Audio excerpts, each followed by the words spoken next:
Dưới đây là đoạn văn bạn yêu cầu viết lại y nguyên mà không thêm bớt hay sáng tạo. Number 1. The invisible observer. Have you ever walked into a room and immediately felt like someone was watching you, even when you knew you were alone? It's that eerie, skin-crawling sensation that makes you turn around. This isn't a supernatural phenomenon or a sign that your house is haunted. It's a psychological trick called scopophobia, or the fear of being stared at. Your brain is a hyper-vigilant, paranoid security guard, and it's constantly on the lookout for threats. When you're in a quiet or empty space, it starts to fill in the blanks. It's better for your brain to mistakenly think you're being watched than to miss a real danger.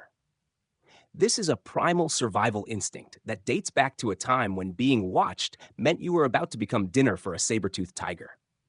Your brain is so good at this trick that it can even create a phantom sensation of being watched in the middle of a crowded room.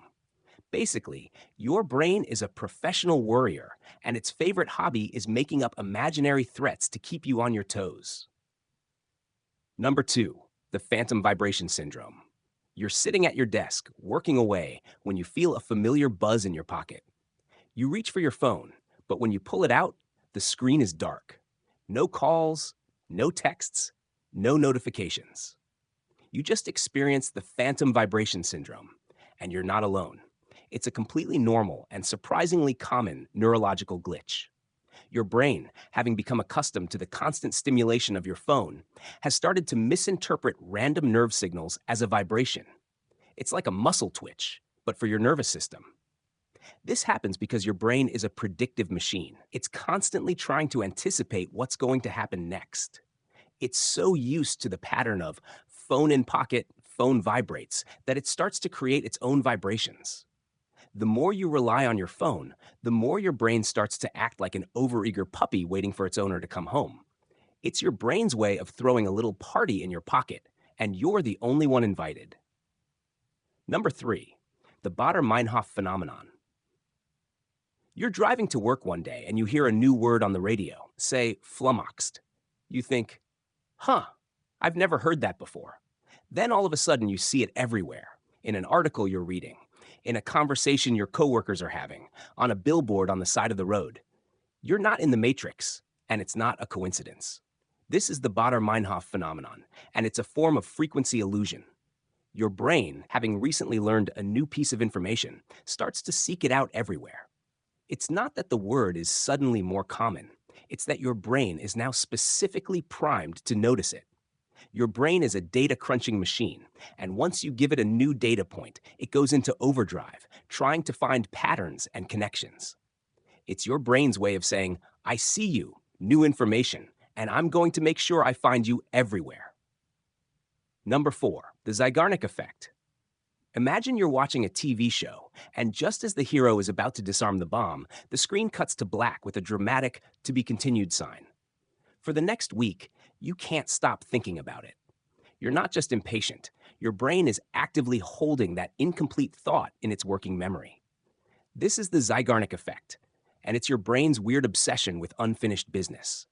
Your mind hates incomplete loops. It prefers to have things tied up neatly. When something is left open-ended, whether it's an unfinished project, a song stuck in your head, or a cliffhanger in a TV show, your brain flags it as a priority. It's a built-in notification system that screams, "Hey, this is not done. I repeat, this is not done." This is why cliffhangers are so effective and why you get so frustrated when you can't remember the name of that one actor from that one movie. Your brain isn't just a computer. It's a terrible file manager, and it refuses to archive anything until the project is officially finished. Dưới đây là đoạn văn bạn yêu cầu viết lại y nguyên mà không thêm bớt hay sáng tạo. Number 5, the false consensus effect. Go ahead, think about your favorite food. Now, how many people do you think would agree with you? If you're like most people, you probably guessed a lot. We all have this strange tendency to believe that our own opinions, habits, and beliefs are more widespread than they actually are. This is called the false consensus effect, and it's a silent, subconscious bias. Your brain is a bit of a narcissist. It assumes that because you're smart and rational, everyone else who is also smart and rational must think the same way you do. It's a shortcut that allows your brain to avoid the difficult work of considering 1,000 different perspectives. So, while you're busy thinking your opinion on pineapple on pizza is a popular one, you're actually just living in a little echo chamber of yourself. It's your brain's way of keeping you comfortable by convincing you that everyone else is just like you. Number 6, the pratfall effect. You see a famous celebrity on TV. They're perfect, they're beautiful, they're smart, it's almost inhuman. But then they trip and spill coffee all over themselves. What happens? You laugh, sure, but you also feel a strange connection to them. That's the pratfall effect, and it's a bizarre psychological trick that makes us more attractive when we make a minor, harmless mistake. It works because it makes you seem more human, more relatable, and less threatening. When you're perfect, you're untouchable. When you make a little flub, you're one of us. It's a powerful tool that makes you more likable without even trying. This is why comedians often use self-deprecating humor. It's a conscious use of a powerful, unconscious bias. Basically, your brain loves to see a little chaos because it reminds you that you're not alone in your awkward, messy humanity. Number 7, the recency bias. Imagine you have a list of 10 things to get from the grocery store. When you get there, you're pretty sure you can remember the first 2 items and the last 2 items, but the ones in the middle are a little fuzzy. That's the recency bias, a cognitive quirk that makes you remember the most recent information better than the information you received earlier. Your brain's working memory is a bit of a messy desk. It puts the newest, most relevant files right on top, so you can access them quickly. But the old files get pushed down and are harder to retrieve. This is why you remember the last person you met at a party, but not the first.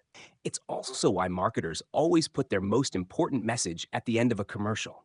They know your brain is a terrible list keeper, and they're banking on the fact that you'll remember the last thing they said, even if you forget the rest. Number 8, the placebo effect. A scientist gives you a sugar pill and tells you it's a powerful new painkiller. You take it, and within an hour, your headache is gone. The pill did nothing, but you feel better. You just experienced the placebo effect, and it's one of the most powerful and baffling psychological phenomena on the planet. Your brain's belief in a cure is so strong it can literally trick your body into healing itself. It's not magic. It's your brain releasing powerful chemicals like endorphins and dopamine because it believes you're getting better. The placebo effect is a testament to the fact that your mind has a direct line to your body's pharmacy, and it will give you exactly what it thinks you need, even if it's based on a complete lie. Basically, your brain is its own best fake doctor, and it's more effective than you think. Dưới đây là đoạn văn bản yêu cầu viết lại y nguyên mà không thêm bớt hay sang tạo. Number 9, the self-fulfilling prophecy. You wake up one morning and you just know it's going to be a bad day. You tell yourself, I'm going to fail this presentation. I just know it. So you go into work feeling nervous, you fumble your words, you get anxious, and you end up bombing the presentation. You tell yourself, see, I knew it would be a bad day. But what you've just experienced is the self-fulfilling prophecy. Your belief in the outcome created the outcome. Your brain, in its relentless quest for consistency, will unconsciously alter your behavior to match your expectations. It's a feedback loop from hell. Your brain isn't just an observer, it's an active participant, and it will do everything in its power to make sure its predictions come true, for better or for worse. So be careful what you tell yourself, because your brain is a fortune teller that creates its own future.